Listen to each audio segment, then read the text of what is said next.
Olá, graça e paz, seja bem-vindo a mais um podcast da Igreja Batista Missionária em Luxemburgo. É um privilégio ter você conosco, nos acompanhando neste momento. Queremos também, desde já, te incentivar a compartilhar esse conteúdo para que outras vidas sejam abençoadas e alcançadas com a palavra de Deus. Quero expressar a minha alegria por termos conosco hoje um convidado para lá de especial, pastor Lierte Soares Júnior. Que Deus abençoe, querido pastor. Paz, que alegria. Especial é estar com você, especial é estar com o pessoal aqui da IBM Luxemburgo e estar aqui fazendo aquilo que a gente mais gosta, que é servir a Deus e poder inspirar você que está nos assistindo aqui. Talvez nesse momento Deus está trabalhando no seu chamado e eu tenho certeza que Deus vai trabalhar com você nesse momento. Não é verdade, pastor? É verdade. Pastor Lierte Soares Júnior, pastor Lierte, meu amigo, pastor Lierte. E nós gostaríamos nesse momento de conhecer a sua vida. Eu queria apresentá-lo, mas nós temos aqui o costume, a tradição de sermos apresentados pelo próprio entrevistado. Então, pastor Lierte, pelo pastor Lierte, quem é você? Eu sou filho da dona Dalva. Na verdade, assim, a minha mãe foi um instrumento de Deus para trazer o evangelho para mim. Nascido e criado na igreja batista da Vila Isa, e desde no início da minha fase de criança, adolescente, me envolvido com as coisas da igreja, Deus me chamou para o ministério. E é interessante que em 1987, a primeira vez que eu ouço inglês na minha vida, 1989, minha família imigra para os Estados Unidos e ali começa uma história do trabalhar de Deus. Eu falo, pastor, que a minha vida é uma santa conspiração de Deus. Com a única coisa que a gente percebe que os improváveis, Deus usa estes improváveis. E eu me apresentando, eu falo, eu sou um improvável que Deus, pela sua infinita misericórdia, usa para a glória, para que o nome dele seja exaltado. Amém. É um grande improvável. Pastor Lierte Soares é pastor da New Life Church, né, nos Estados Unidos, também pastor da Family Church, é presidente da Convenção Batista da Nova Inglaterra, é um missionário, doutorando em ministério, com ênfase em missões, mestre em divindade, professor, formação em direito. Então é um privilégio tê-lo aqui. Mas o pastor Lierte começou esse tempo falando, da sua infância, filho da dona Isa. Da dona Dalva. Desculpa, na Vila Isa, da dona Dalva. Então, a sua família, conta um pouquinho da sua história, seu pai, sua mãe, seus interior irmãos. de Minas. A minha mãe, de uma cidadezinha perto de Valadares, São Geraldo do Meritinga. Meu pai, já no Vale do Rio Doce, ali em Santa Rita do Itueta. Meu avô é chamado para o ministério. Começa o ministério, na verdade, depois que ele termina o seminário. Ele já era uma pessoa com 40 anos, mas em 1975 ele chega em Valadares. E começa a história da família Soares ali, servindo a Deus e dentro do contexto da filha do vice-moderador da igreja, né? E o filho do pastor, nasce aí essa família que são meus pais. E como todo valadarense que teve a oportunidade de fazer a sua imigração, né, para migrar para os Estados Unidos, a minha família no final da década de 80 tem essa experiência. Isso mudou minha vida, porque eu aprendi a falar inglês, a gente aprendeu a cultura americana. Quando a gente regressa para o Brasil, meu pai, né, profissional e fazendo as coisas, a gente começou a ajudar os missionários americanos que estavam trabalhando na região do meu estado, o estado de Minas Gerais. Eu começo a fazer tradução e ali a Convenção Batista Americana, principalmente os irmãos da Lusiana, começa a me adotar. E eu envolvido no ministério e acabo entendendo que eu tinha uma vocação ministerial. E quando eu falo adotar, é adotar mesmo. Eu fui o projeto de verão da Convenção Batista da Lusiana por muitos anos. E acaba que os anos vão se passando. Meu pastor, o pastor Bob Reddy, me dá a oportunidade de ser missionário plantador de igrejas no norte dos Estados Unidos. É interessante que existe uma diferença muito grande, Oséias, do norte e o sul dos Estados Unidos. O norte dos Estados Unidos, uma herança europeia, é uma realidade pós-cristã. Imagine só, onde que foi terra de Jonathan Edwards, de George Whitefield, que foi um inglês que foi missionário na América, trazendo a primeira onda de avivamento, a terra do Moody. Moody nasceu quase 1 hora da minha casa, lá em Massachusetts. Hoje nós temos um contexto de pós-cristianismo, as pessoas abandonaram Jesus. E é dentro desse contexto que, há 12 anos atrás, eu regresso para os Estados Unidos, mas agora como plantador de igreja. E aí Deus começa a fazer um milagre, que Deus me dá uma graça de eu começar a pastorear norte-americanos. Eu começo a ser um voluntário para as igrejas que estavam sem pastores. Na época tinha 38 igrejas sem pastores. E eu comecei a plantar uma igreja no domingo à noite, e o domingo de manhã eu estava livre. Eu comecei a pregar nessas igrejas que estavam sem pastores. Eu até brinco, se os americanos entenderem a mensagem e rir durante a mensagem assim, se eu cair na graça, significa que, olha, dá para a gente fazer as coisas e ser usado por Deus para alcançar os americanos. E aí nasce que a missão reversa começa oficialmente assim há 12 anos atrás, que Deus começa em todos os lugares da terra, Deus começa a incentivar pessoas que são motivadas por Deus, é um movimento do Senhor para vir para a Europa e a América do Norte, para plantar igrejas, revitalizar e alcançar esses lugares que outrora eram propagadores, missionários que eram enviados para o mundo, hoje precisam agora, quem enviava missionário hoje vira o campo missionário, e aí que começa aí esse movimento de Deus, que não tem pai. A missão reversa não tem um pai. Na verdade, a missão reversa ela nasce pela necessidade do movimento de pós-cristianismo na Europa e nos Estados Unidos. Quando a coisa começa a mudar, Deus começa a usar a parte sul global, seja a Coreia do Sul, a África, algumas partes da Ásia, a própria América Latina, para enviar missionários para a Europa e para a América do Norte. E é o que nós estamos vivendo hoje. Você é fruto de um mover de Deus. E hoje, quando eu vejo assim, você, Evandro, João, assim, gente que está na Itália, em Portugal, você aqui em Luxemburgo, eu na América do Norte, Deus está conectando esses pontos, porque a missão reversa hoje ela é real. Eu até brinquei com você. Me mostra uma igreja que foi plantada por um americano aqui em Luxemburgo. Não tem. É interessante que as igrejas que a gente vê sendo plantadas de 10 anos para cá são igrejas que foram plantadas por latino-americanos, por outras pessoas, africanos, a própria realidade da Inglaterra, e você vê que o paradigma de missões, ele mudou. Da mesma forma, você que foi um jogador de futebol profissional, da mesma maneira que o Brasil hoje perdeu a hegemonia do futebol, que o mundo todo aprendeu, na mesma coisa de missões. Outras partes do mundo aprenderam a fazer missões e a gente está aqui para servir, não é mesmo, Oséias? É verdade. Pastor, o senhor tocou na questão do ministério pastoral, citou meu exemplo, seu, dos pastores amigos, o Evandro, o pastor João, mas uma boa parte das pessoas que estão nos ouvindo, estão nos acompanhando, não tem um ministério pastoral, mas são imigrantes. Não é? Antes do chamado pastoral, você é um cidadão na América. E vou fazer a seguinte pergunta. Primeiro, para quem é a missão? Para quem é a missão de Jesus, que nós aqui falamos a missão reversa, e qual é o papel do imigrante, não é? Seja em Luxemburgo, dentro do nosso contexto europeu e americano. Então, quem é o missionário da missão reversa? O Missio Dei, a missão de Deus, é para toda a igreja. Agora, não é só ir, é ir e fazer discípulos. Eu vou fazer um resgate histórico aqui para você que está nos assistindo, que é imigrante. A minha família chega no final da década de 80, no estado de Connecticut, lá na Nova Inglaterra, nos Estados Unidos, e tem lá um pastor, Moisés Ferreira, plantando uma igreja. Hoje é a Igreja Emanuel.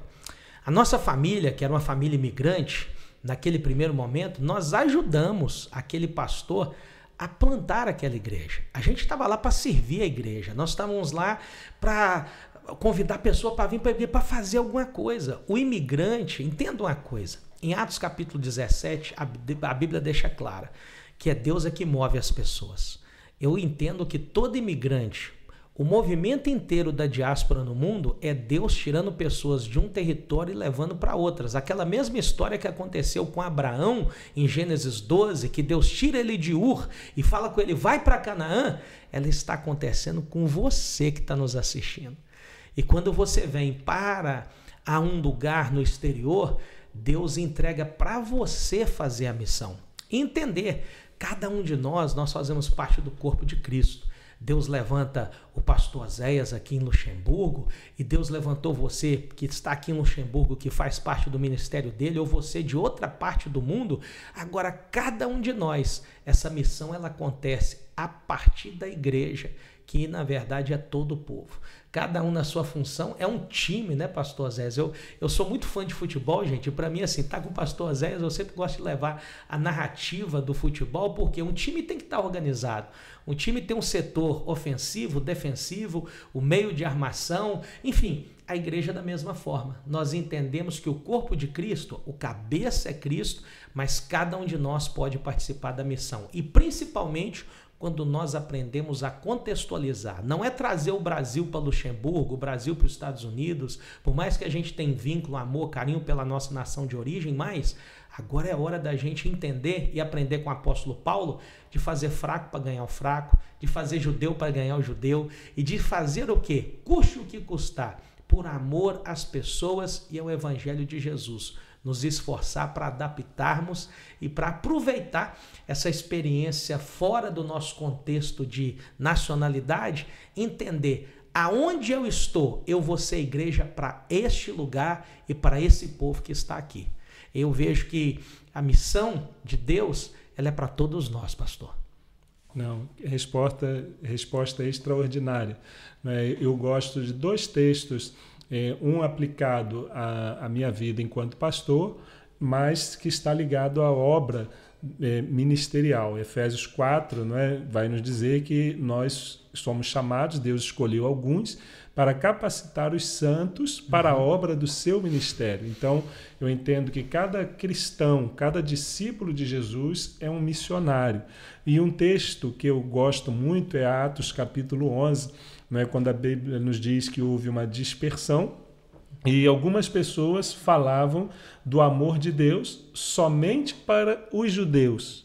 Mas o texto, em uma versão, vai dizer, porém, alguns dentre muitos começaram a pregar o evangelho e nasce a igreja de Antioquia, que é foi uma plataforma missionária, que alcançou através da vida do apóstolo Paulo e outros missionários, inclusive o continente europeu. Então, cada discípulo de Jesus é um missionário, mas que deve abrir a sua boca e falar o evangelho, como o pastor comentou comigo hoje há pouco tempo.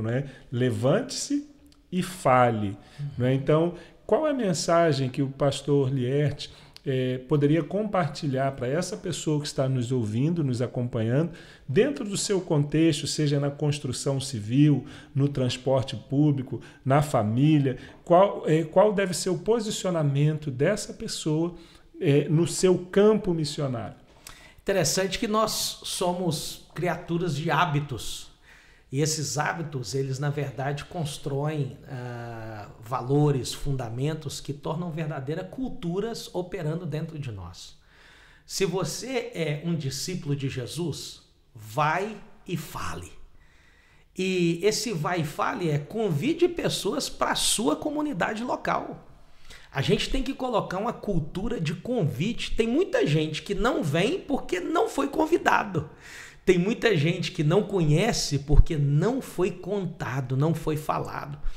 E você vem por esse contexto, eu conheço histórias e mais histórias de irmãs que trabalham em casas, na área de limpeza, e são bênção para aquelas famílias porque as irmãs estão compartilhando o evangelho de Jesus quando elas estão fazendo as limpezas nas casas, os irmãos da construção civil.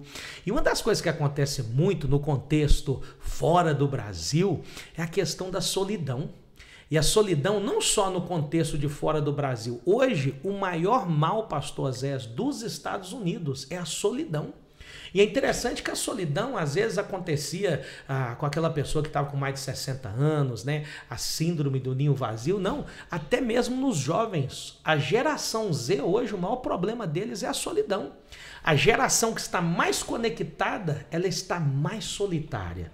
E com isso, a igreja ela se torna essa família, essa oportunidade que as pessoas têm de se conectarem. Agora, cada um de nós, a gente tem que fazer a nossa parte, convidar, chamar as pessoas, termos essa intencionalidade de mostrar para eles o caminho. Por isso que a gente estava conversando, go and tell, vai e fale. Você tem que falar, tem que botar as caras, tem que falar. E quando a igreja começa a ter essa cultura de convite, principalmente no contexto nosso aqui de exterior, convidar o vizinho, convidar um amigo. Eu até brinco, pastor, que no Walmart, nos Estados Unidos, tem um setor chamado Customer Service, que é o serviço ao cliente. O pessoal vai lá para reclamar. É interessante que não existe Customer Service na área de salvação, na área da igreja, porque quem é salvo, ele é grato a Deus. Porém, você não pode manter o evangelho só para você. É necessário você falar para esse povo. E uma das coisas, você que está me assistindo aqui da Europa, da América do Norte, o local hoje que o evangelho está em declínio no mundo é Europa e América do Norte. Se Deus moveu você do Brasil ou de alguma nação de fala portuguesa, seja Cabo Verde, Portugal, e Deus te levou para a Europa ou para a América do Norte, vai e fale. Vai e fale. Porque as pessoas precisam ser convidadas para que elas ouçam o evangelho. Eu até falo, olha, um convite tem tanto valor, pastor Zéias, que às vezes a pessoa não se sente preparada para compartilhar o evangelho, mas colocar a gente no carro e levar para a igreja, todo mundo pode fazer isso. Falar, compartilhar esse podcast com alguém, para edificar a vida daquela pessoa, para encorajar a pessoa. Nós tivemos aí uma experiência de Covid que nos ensinou a necessidade que temos de termos uma comunidade, de comunicar. Então eu vejo assim, de maneira prática, isso é necessário, que cada um de nós tenhamos a consciência de que, assim como Noé, Deus usou a vida dele para fazer uma arca, para salvar, naquele tempo, aquele povo que devia ser salvo, que era a família dele, e cada casal de animais da terra para recomeçar o mundo. A igreja é essa grande arca e a porta não está fechada, ela está aberta. A gente tem que só ter a cultura de chamar as pessoas. E olha, independente do que as pessoas pensam, ou independente do que as pessoas creem, eu tenho visto isso no meio dos americanos. Eles não vêm na igreja por falta de convite, e quando eles têm filhos, netos, e eles veem que a igreja tem uma proposta de vida, de qualidade, pastor, eles vêm. Então basta, no nosso contexto de igreja, chamar os europeus, chamar os americanos, chamar os asiáticos, seja o que Deus tem na nossa comunidade, nós precisamos convidar pessoas para virem para a casa do Senhor. Amém. O senhor tocou em um ponto importante, né? Falando da juventude, falando da família. Qual é o papel de um pai, uma mãe que imigrou e tem os seus filhos crescendo em uma cultura diferente da que eles tiveram? Porque muitas vezes o pai quer investir na vida do filho para que ele tenha uma condição melhor, seja financeira, educacional, de saúde. Mas esse pai, essa mãe é um cristão. Qual deve ser o papel na criação desse filho neste novo ambiente? E qual é o papel dessa criança, desse adolescente ou desse jovem em uma cultura onde ele fala uma ou mais línguas? O que o pastor pode compartilhar conosco neste ponto de vista? Vamos pegar uma tradição milenar, né, que é a tradição do povo de Deus, dos judeus, né? Os judeus, é interessante isso, que eles tinham, na verdade, todo judeu, ele tinha 3 coisas que ele fazia com o filho. Primeiro, ensinar o filho a amar a Deus, né? Ser apaixonado por Deus. Isso daí é uma coisa muito importante. Você precisa primeiro entender que não é o euro a coisa mais importante, nem o dólar. É Deus que é a coisa mais importante e Deus vai suprir todas as necessidades. Não perca o foco, principalmente de uma tradição atual tanto o que o Ocidente hoje está secular, né? Essa secularização do Ocidente está trazendo aí a falta da fé em Deus. Então faça o seu filho, a sua filha, não esquecer das raízes, da base da fé. Mas a segunda tradição judaica era ensinar uma profissão para o filho. Mostrar para o seu filho que ele está num contexto que é a terra da oportunidade, onde ele tem acesso às escolas melhores que tem no mundo, seja na Europa, seja nos Estados Unidos, e para que eles sejam motivados pelos pais a estudarem, não por obrigação, mas sim pelas oportunidades que estão dando para eles. Agora, entender também, papai e mamãe, que o seu filho que é nascido ou criado no contexto europeu, ou seja, no contexto norte-americano, fora do Brasil, ele não é brasileiro. O pastor Oséias bem disse aí, primeiro ele vai ser uma pessoa que vai ser dotada de várias línguas, ele vai poder ter acesso aí a se tornar uma pessoa bilíngue, trilíngue, poliglota, ele vai crescer e nesse crescimento dele, ele vai mudar a maneira de ver o mundo, as perspectivas são diferentes. Os sociólogos chamam de garotos de terceira cultura. Ele navega bem na cultura dos pais, navega na cultura do contexto que eles estão, mas também a terceira cultura é a nova identidade deles. Esse cidadão com mentalidade global. E aí você precisa ter habilidade para, além de ser pai desse adolescente, desse jovem, dessa criança que está num contexto diferente do seu, ter um pouquinho de paciência com ele e assim, não ficar muito com aquela ingenuidade assim, você tem que gostar das coisas do Brasil. Não, ele é um novo cidadão, ele vai fazer a identidade dele. E aí, com essas questões de ensinar o filho a amar a Deus, direcionar ele profissionalmente, que hoje os meninos estão tendo uma crise, e isso está se prolongando, que profissão que eles vão ter? Você, pai e mãe, com a ajuda de Deus, com a ajuda da igreja, com a ajuda da sua comunidade, você já direciona e entendendo que o seu filho ele vai ter uma capacitação além da sua. E por último, direcionar ele bem para a vida afetiva. Que os judeus, interessante, pastor Zé, eles arrumavam esposos e esposas para os filhos. Isso quer dizer, não dá para a gente arrumar casamento, não existe casamento arranjado no século XXI, mas pelo menos aconselhar que tipo de menina, que tipo de menino, características, né? Você lembra do Jaime Kemp, né? O Jaime Kemp tinha uma máxima dele que eu trouxe para a minha vida, e eu falo isso para o meu filho. Como é que o rapaz trata a mãe dele? Porque a maneira que o rapaz trata a mãe, ele vai refletir da maneira que ele vai tratar a sua futura esposa. Como é que a moça trata o pai? Se a moça não tem respeito ao pai, dificilmente ela vai ter respeito ao futuro marido. Então, esses toques, né, que a gente ouviu isso dos nossos pais, né? E assim, você está no contexto estrangeiro, você tem que entender que o seu filho muda, ele vai mudar, ele vai virar um cidadão global, ele vai ser poliglota, e aí ele vai ter mais oportunidades com você. Uma outra coisa socialmente, a possibilidade do seu filho crescer mais do que você é muito grande. É muito grande e é normal, mas não tem inveja do seu filho. Ele, na verdade, ele está fazendo o quê? Ele está dando continuidade ao seu sucesso. E isso daí faz uma diferença muito grande, de que aquilo que você não alcançou, é lógico, você não vai determinar o que seu filho vai fazer, mas na alegria onde ele encontrar sucesso, isso vai trazer, na verdade, uma alegria para o seu coração. Então, acho que em síntese é isso, pastor. E entender o seguinte, acima de tudo, a gente tem Deus que guarda da gente. Deus tem guardado seus filhos, Deus tem guardado os meus filhos. E no mais, é confiar no Senhor e entender que essa grande oportunidade que Deus nos deu de vivermos e de termos nossos ministérios e as nossas vidas enraizadas na Europa e Estados Unidos, isso é uma grande oportunidade para o avanço do reino, mas também para o nosso crescimento pessoal. Amém. O pastor nos mostrou o aspecto do papel dos pais, da família, não é? Mas dentro da nossa realidade, daqui da Igreja Batista Missionária e de algumas pessoas que nos acompanham, existe uma nova geração nos acompanhando, surgindo. Alguns jovens estão certamente assistindo esse podcast. O senhor chegou nos Estados Unidos bem jovenzinho, depois regressou ao Brasil, mas cresceu, buscou a sua identidade profissional, se formou, mas o senhor é um cidadão globalizado, né? Um missionário que tem servido a igreja e as nações.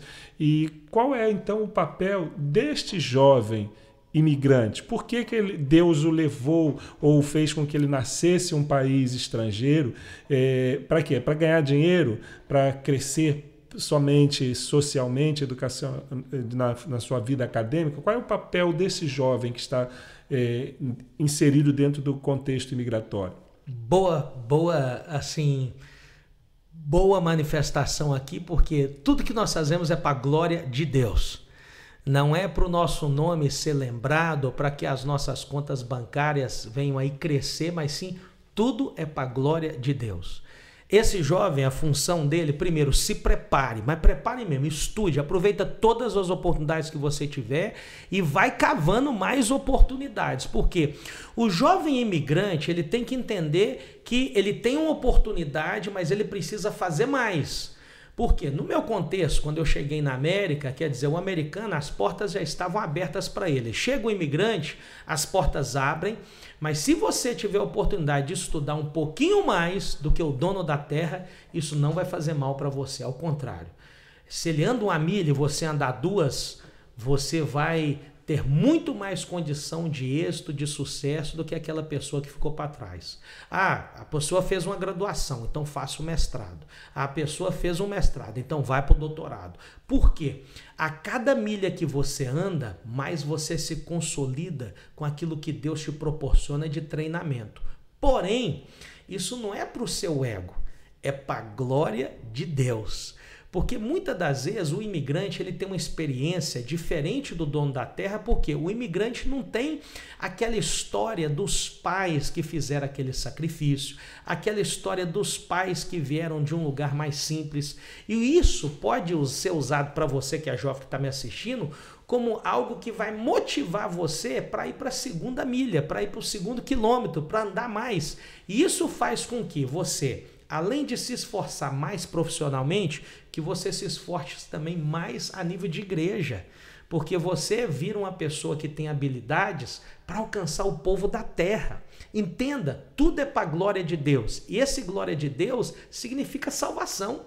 Não é a loucura para o euro. O que eu posso fazer para o meu raio de influência? Se eu sou um educador na Europa, como eu posso fazer para que meus alunos eles conheçam o Evangelho? Como eu posso fazer com que os meus vizinhos conheçam o Evangelho? Os meus amigos conheçam o Evangelho? Quando eu falo para a glória de Deus você não foi colocado aqui por acidente. E da mesma forma que Deus, escuta bem o que eu estou dizendo, gente. Lá em Gênesis 12, Deus chama Abraão. Mas tem uma história em Gênesis 12 que é interessante. Antes de Gênesis 12, tem Gênesis 11, que Deus chama Terá, pai de Abraão. Mas antes dele ir para Canaã, ele para numa cidade, e a expressão em inglês, he settled there, a expressão settled there, ele se acomoda lá. A visão era para o pai de Abraão. Mas ele se acomodou lá, era o limite, era o teto dele. Ele não chega a Canaã. Aí Abraão, ele pega aquela visão. E ele continua, ele cumpre os propósitos de Deus. Eu tenho certeza, para você que é filho de imigrante, você vai cumprir os propósitos de Deus. Você precisa entender que as oportunidades que estão se abrindo, vai pegando, aproveitando todas elas. Aprenda mais e mais idiomas. Se tiver tempo de passar mais tempo na escola, na faculdade, passe. Se prepare, porque se o seu preparo for maior, mais profundo, maior vai ser o seu voo para a glória de Deus. Isso faz assim uma diferença tão grande na vida da pessoa, de além de trazer muito orgulho para o coração do seu pai e sua mãe, não vai ter erro, vai ser um cidadão bem-sucedido. Os maiores empresários hoje na América, pastor, não são pessoas da terra, são imigrantes. Que é lógico, está na segunda, terceira geração, são pessoas da terra hoje, mas são segunda e terceira geração de imigrantes, né? O próprio fenômeno Elon Musk, sul-africano, e você vai pegando vários outros aí, de médicos, de profissionais, e até pessoas que estão no ministério. A gente tem que entender que esse mover de Deus, não é que Deus está privilegiando só o imigrante, Deus privilegia todas as pessoas, mas o imigrante, por ele ter um histórico de mudança, de flexibilidade, de resiliência, para essa pós-modernidade difícil que a gente vive, já é um elemento que já tem características de crescimento. Para quem aí é filho de imigrante, vou fazer uma visita histórica da minha vida, eu tenho certeza que vai falar com você. Quantas vezes aqui em Luxemburgo, na Europa, você teve que traduzir documento para os seus pais? Ajudar seus pais a preencher formulário da escola, para ter acesso aí à questão da seguridade social ou do plano de saúde. Você já foi instrumento desde criança, porque você teve acesso ao idioma. Agora que você está capacitando, imagine mais ainda o que Deus pode fazer. E vai ser o futuro da igreja. Quando eu falo que a igreja imigrante no mundo, ela vai se fortalecer cada vez mais, é que a gente vê em dados estatísticos que as oportunidades que se abrem para um sul-americano, para um africano, para um asiático, em territórios como Europa, em territórios como Estados Unidos, a pessoa, na verdade, ela não perde oportunidade. Nos seminários que eu estudei nos Estados Unidos, a maior parte dos alunos lá eram pessoas de fora do país e que estavam ali se especializando. Você vai no campus da Harvard, existem pessoas de outras nacionalidades. E é um sinal de que essa história dos imigrantes no mundo nada mais é do que a consolidação de caráter, de resiliência, de força e de aprendizado. E para você, que é garoto de terceira cultura, garota de terceira cultura, você conhece a cultura brasileira e aprendeu a cultura europeia, aprendeu a cultura americana. Meu irmão, você é um cidadão do mundo. Então abrace a sua identidade para a glória de Deus. Aleluia. E quais são as oportunidades para esse tempo, pastor? Porque a Bíblia nos diz lá em Gálatas capítulo 4, né, que vendo a plenitude dos tempos, Deus enviou seu Filho, nascido de mulher, nascido debaixo da lei, para salvar, para redimir os pecadores. Jesus ele veio num momento, né, da história mundial, a partir da implantação do Império Grego, não é? Depois do Império Romano, eles proporcionaram a unificação da língua, proporcionaram as estradas, né, do acesso. Qual a oportunidade que a Igreja de Jesus tem nesse tempo e quais são as oportunidades e as ferramentas para esse jovem que está nos assistindo com o desejo de fazer missões, de contribuir para o reino de Deus e para o avanço, não é, da obra missionária aqui na Europa e também na América? Primeira coisa, aproveitar a sua capacidade de falar em outras línguas, o seu dom de línguas, esse dom que cada dia mais você vai aprendendo outro idioma, você vai aprendendo a conectar com outra cultura, porque eu tenho falado que para as pessoas entenderem que o idioma é a chave dessa casa chamada cultura, né? O idioma, a língua é a chave da porta principal que dá acesso aos outros cômodos, né? Dessa casa chamada cultura. Segunda coisa é a sua habilidade com a internet. Eu sempre falo, olha, você aprender inglês, você aprender francês, aprender outras línguas e ter habilidade nesse mundo cibernético, porque nós vivemos hoje num mundo conectado e é lá que está o povo. O povão está online e você já nascendo nessa geração, que bênção que você pode fazer compartilhando um testemunho, compartilhando aqui, ó, o nosso podcast, compartilhando os cultos da igreja com amigos e aproveitando o máximo oportunidades missionárias. Olha, eu sou o que sou por conta das oportunidades missionárias, de viagens, desde a minha adolescência, de servir os americanos no Brasil e de servir os americanos no mundo afora. Hoje eu já tenho as minhas experiências fora e incentivei meu filho a fazer viagens missionárias. Eu me lembro como se fosse hoje, meu filho mais velho, eu deixei ele no aeroporto de Boston e eu falei para minha esposa, a gente está deixando um menino aqui e ele vai voltar um homem. E ele veio para uma viagem missionária para Londres. E ele veio trabalhar, não foi no Palácio de Buckingham. Ele não estava andando com a corte inglesa, ele estava nos arredores de Londres, onde existe ali problemas ali com refugiados, problemas ali com prostituição, uma comunidade de pessoas que estavam com HIV. Ele veio para servir. Eu até brinquei, ele foi para Londres para lavar banheiro mesmo. Voltou uma outra pessoa. Porque já começa a ter uma mentalidade global. É interessante que o meu filho, ele conhece a Europa antes de eu conhecer a Europa. Eu envio meu filho para cá para ele aprender o que é um mundo sem a presença do pai e da mãe. E essa oportunidade que você tem de servir não só países europeus ou países na América do Norte, Canadá ou Estados Unidos, mas servir mundo afora.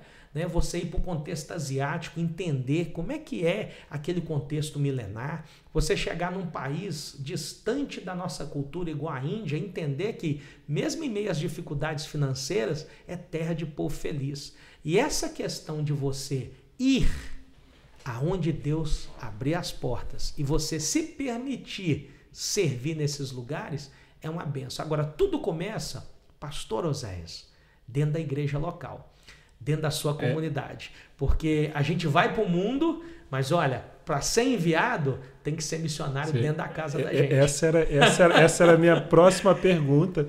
Né? O pastor recebeu essa direção, né, do Espírito Santo, e vou reformular a pergunta. Qual é o papel da igreja, não é, dentro do contexto missionário, e da onde essa pessoa que deseja ser lançada, onde essa pessoa que deseja ser lançada precisa estar? Por quê?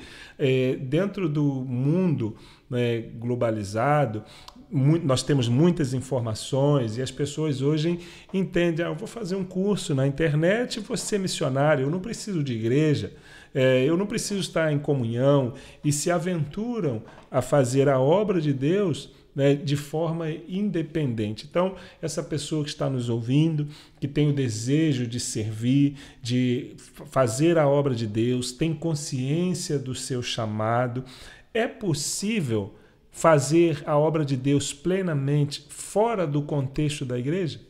É interessante essa pergunta, e aí vai um grande aprendizado que nós como igreja temos que ter.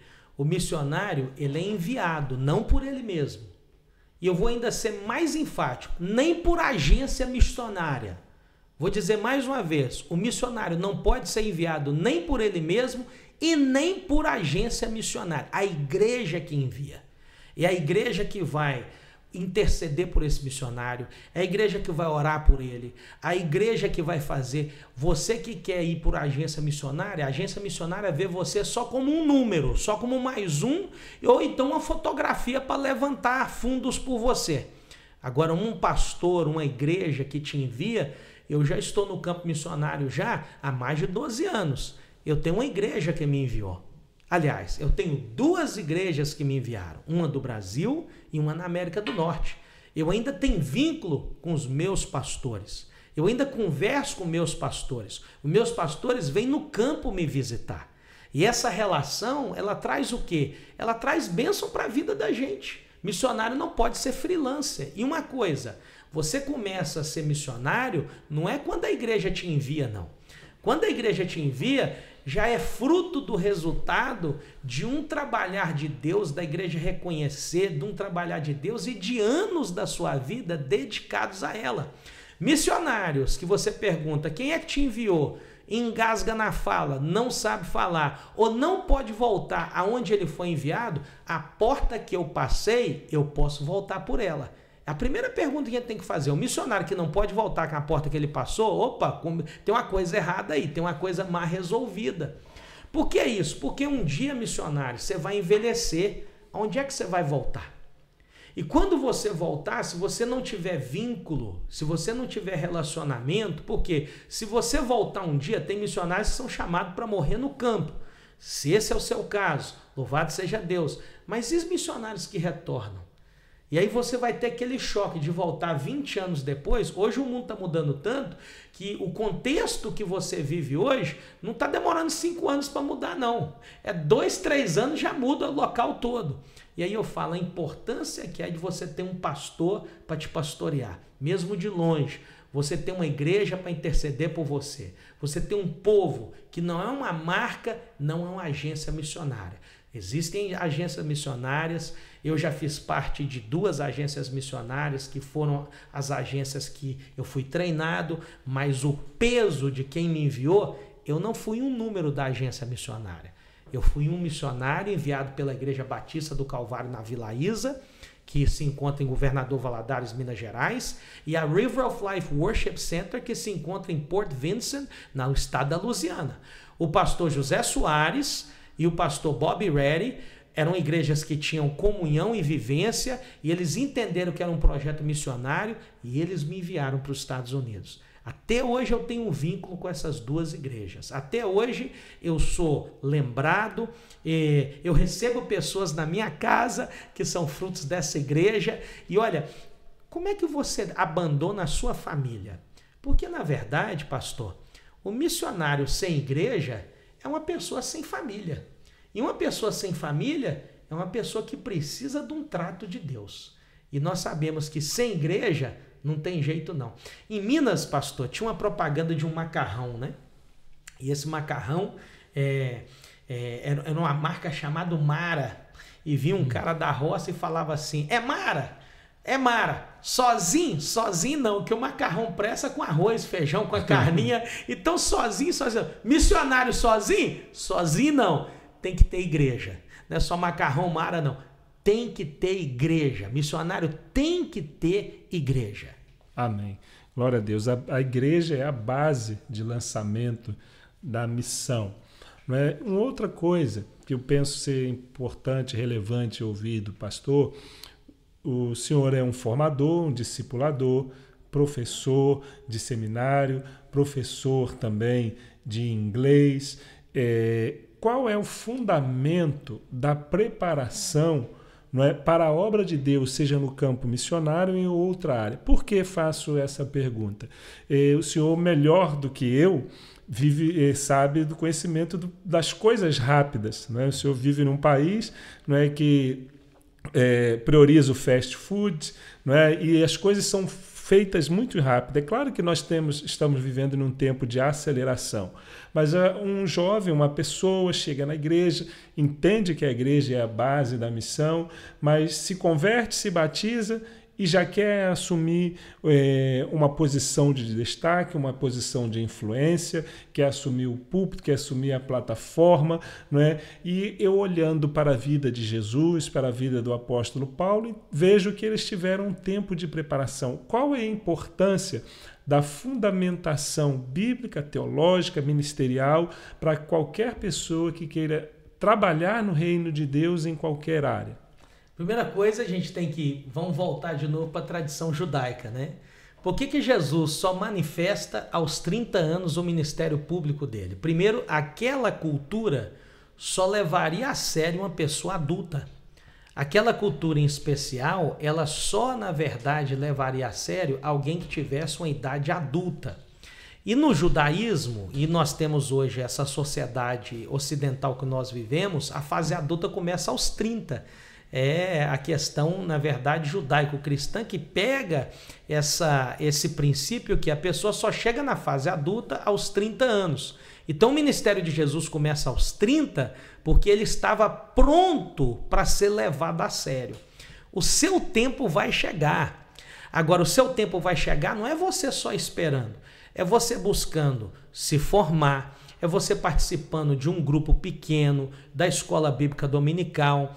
Quantas coisas que, mesmo quando eu cheguei no seminário, foram bases que eu aprendi na escola bíblica dominical. Doutrina da justificação, a própria questão das doutrinas básicas cristãs, a gente aprende ali, na igreja. E ali, no decorrer da nossa caminhada, um preletor que vem, um escritor que vem, a gente começa a ler livros, a adentrar nesse universo, você vai preparando para essa sua formação. No decorrer da caminhada, você vai se destacando pelos dons e talentos que Deus te deu. O que você vai fazer? Você vai afinar esse dom.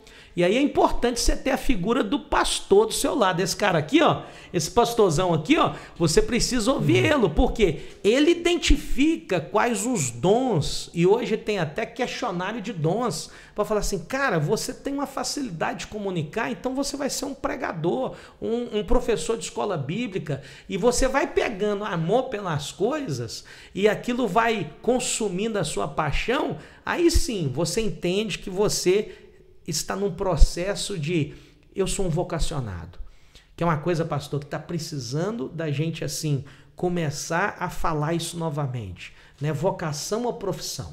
Quer dizer, o chamado ministerial não é uma profissão, é uma vocação. E uma vocação, como é que eu identifico uma vocação? O que eu abri mão para ser pastor? Isso é vocação. Porque os pastores vocacionados, eles abriram mão de alguma coisa em amor ao evangelho. É interessante que os pastores que eu conheço que são vocacionados, eles seriam bem-sucedidos em qualquer outras áreas que eles optassem, em qualquer outra função ou qualquer outra atividade profissional. Mas eles abriram mão de alguma coisa por amor ao evangelho. E começa por aí. Se você está me assistindo, eu sou chamado pelo ministério. Ok, qual é seu Isaac? Eu tenho Isaques na minha vida. O pastor Oséias também tem Isaques na vida dele. E outra coisa, infelizmente, Deus não supriu o nosso Isaac com um cordeiro lá e nos livrou de abrir mão, não. Nós sacrificamos com a nossa vida e isso é a vocação. A vocação é aquele chamado que não existe nada nesse mundo que nos faça sermos mais completos ou felizes. Eu vejo que hoje, pastor, muita gente quer a plataforma, muita gente quer o púlpito sem entender o preço que nós pagamos.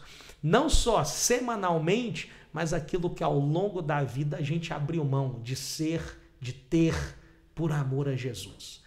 E esse é o espírito da coisa. E é lógico, você precisa ir para um bom seminário. Hoje os seminários, tem muitos bons seminários com oferta online. Agora, essa oferta online, você precisa estar na sua igreja local produzindo e desenvolvendo alguma coisa. Você precisa estar debaixo da supervisão de um pastor, de um líder, para que você comece a desenvolver o ministério. Porque você só vai ser ordenado, não é você se ordenar ou querer, não. A igreja precisa reconhecer. E o reconhecimento vem através do fruto do seu trabalho, através da sua dedicação. Agora, se prepare, e aí eu vou agora, não quero aqui ficar contraditório, mas a questão da formalidade hoje da pessoa fazer um seminário. Por que é importante? Porque nós vivemos um mundo de títulos. Nós vivemos num mundo de formação. Você iria para um médico que não fosse formado? Você contrataria um engenheiro que não tivesse formação?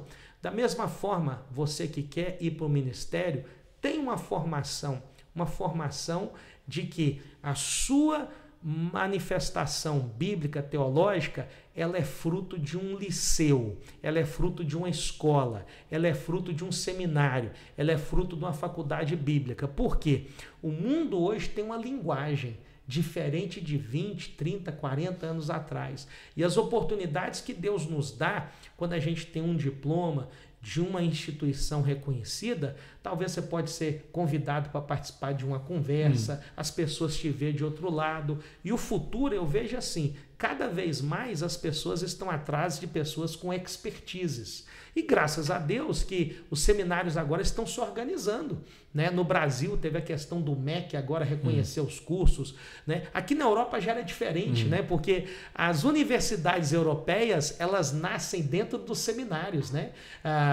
Historicamente era teologia, a medicina e direito, que eram os cursos da tradição, sendo que a teologia era o curso mãe de todos os cursos. A Harvard foi assim, a Harvard University era um seminário. Aqui na Europa não foi diferente. Os liceus, né, da igreja começam desse jeito. A própria contribuição dos jesuítas na educação. E você, pastor, é necessário que você seja estudioso, ou você, candidato ao ministério, você vocacionado, tem que ter leitura, tem que ter dedicação e olha, tem que ter também relacionamento com quem já está no campo, porque uma sentada, uma compartilhada de coração, você cresce para a glória de Deus. Amém. Pastor, nós estamos caminhando para o nosso tempo final e eu deixei esse momento, né, para a gente falar de algo muito importante e relevante que o pastor tocou no início, né, que é a missão reversa, que é uma paixão, né, que você tem. Esse ano, em setembro de 2025, teremos a primeira conferência. Não é? Eu gostaria que o pastor, então, explanasse o que é a missão reversa, trazer esse conceito e também falar das oportunidades e até fazer um convite, não é, para quem está nos acompanhando antes de setembro de 2025, onde teremos a primeira Conferência Missão Reverso, que será aqui na Europa. Olha, Osés, que oportunidade maravilhosa que você está me dando. E assim, a você que está aí, a Missão Reversa é um movimento de Deus, onde a nossa gratidão de um dia ter sido campo missionário, que missionários da Europa, dos Estados Unidos vieram para o Brasil ou para qualquer outra nação do mundo e evangelizá-lo, trouxe o evangelho para nós. Hoje essas nações estão com muita dificuldade espiritual. Essa gratidão de que eles nos trouxeram, agora é a hora da gente levar o evangelho de volta para eles. Aí nasce esse movimento de que pessoas das Américas, pessoas da África, pessoas da Ásia, desses países do sul global, esses países do sul global que um dia foram campo missionário, hoje são força missionária. E você participa desse mover de Deus na terra, indo para essas terras para evangelizar, para levar o evangelho. Talvez você é do marketplace, né? Você é um profissional e você muda para a Europa, mas você vai apoiar uma igreja, você vai revitalizar uma igreja, você vai plantar uma igreja, você está no processo, no time de plantação, ou você se chegou. Esse é o mover de Deus. E nós estamos juntando essa turma, o pastor Oséias faz parte dessa turma. Tem gente na Itália fazendo versão reversa, o pastor Evandro Coelho, lá em Montova. Tem o João Melo, na região do Porto, na Igreja Batista local, lá em Maia. E nós, nesse ano de 2025, vamos fazer a primeira conferência ali na região do Porto, na cidade de Maia, na Igreja Batista local, a Conferência Missões Reversa. A gente está trazendo um monte de parceiro. O evento vai ter a parceria da Convenção Batista da Nova Inglaterra, Dr. Terry Dorset, a Faculdade Batista Pioneira, Dr. Clayton Kunz, o professor Nathan Martins, também o André Tavares da Caroline University, vários pastores que trabalham na região aqui na Europa, de Portugal.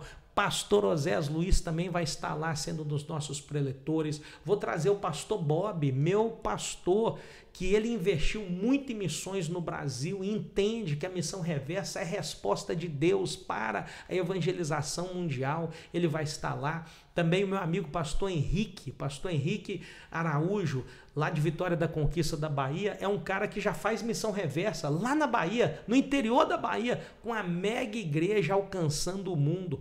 E nós vamos estar juntando essa turma toda para que juntos a gente possa compartilhar nossas experiências, crescermos juntos e enviar e comissionar ainda mais a igreja de Jesus. Por quê? Até que ele venha. Amém. Vamos ir e falar. Vamos ir fazer discípulos e vai ser o primeiro encontro dessa turma que há 12 anos Deus já nos levanta para fazer missão reversa, mas oficialmente vai ser o primeiro encontro de missão reversa do planeta, oficialmente assim, juntando essa turma, e essa turma só está crescendo. Eu conheci um outro Gelson agora, que está fazendo missão reversa já há mais de 20 anos na Espanha, e Deus vai trazer esse povo para junto, para quê? Para que a glória dele seja manifesta. Tudo, né, pastorzão? É para a glória de Deus, né? Amém. Glória a Deus. Pastor Lierte, muito obrigado por esse tempo de crescimento, de aprendizado. Foi uma semana extraordinária em nossa igreja família, Igreja Batista Missionária em Luxemburgo. Obrigado por esse tempo aqui à mesa, onde fomos ricamente enriquecidos pelo seu conhecimento. Queria deixar você compartilhasse uma palavra final, e para você que ouviu esse podcast, que participou desse momento, se isso foi relevante para a sua vida, compartilhe com mais alguém, compartilhe na sua rede social, e nos veremos em breve para um novo podcast da Igreja Batista Missionária em Luxemburgo. Pastor Lierte, uma palavra final para os nossos amigos, irmãos e ouvintes. Rapaz, olha, eu que agradeço. Para mim, eu vim aqui em Luxemburgo, na Igreja Batista Missionária, e eu me senti em casa. Muito obrigado. Hebreus 10, de 35 a 39, fala: não rejeiteis, pois, a vossa confiança, que ela tem grande e avultado galardão. Mas necessitais de paciência, para que depois de haver desfeito a vontade de Deus, possais alcançar a promessa. Aquele que há de vir, virá e não tardará. É só um pouquinho de tempo, ele vai voltar. Mas o meu justo, ele viverá pela fé. E se ele recuar, a minha alma não terá prazer nele. Mas nós, porém, você, Igreja Batista de Luxemburgo, porém, nós não somos aqueles que desistem, não somos daqueles que vão abrir mão para a conservação da nossa alma. Ore conosco, não desista da missão reversa, não desista do projeto de Deus para você aqui neste velho continente. Eu tenho certeza, eu tenho convicção, você não está na Europa por acidente. Assim como o pastorzão está aqui, ó, fruto da graça e a misericórdia do chamado de Deus, você também faz parte desse mover. Obrigado demais. E eu senti em casa aqui, viu? Amém. Glória a Deus. Que Deus abençoe a sua vida, a sua casa, a sua família e o seu ministério.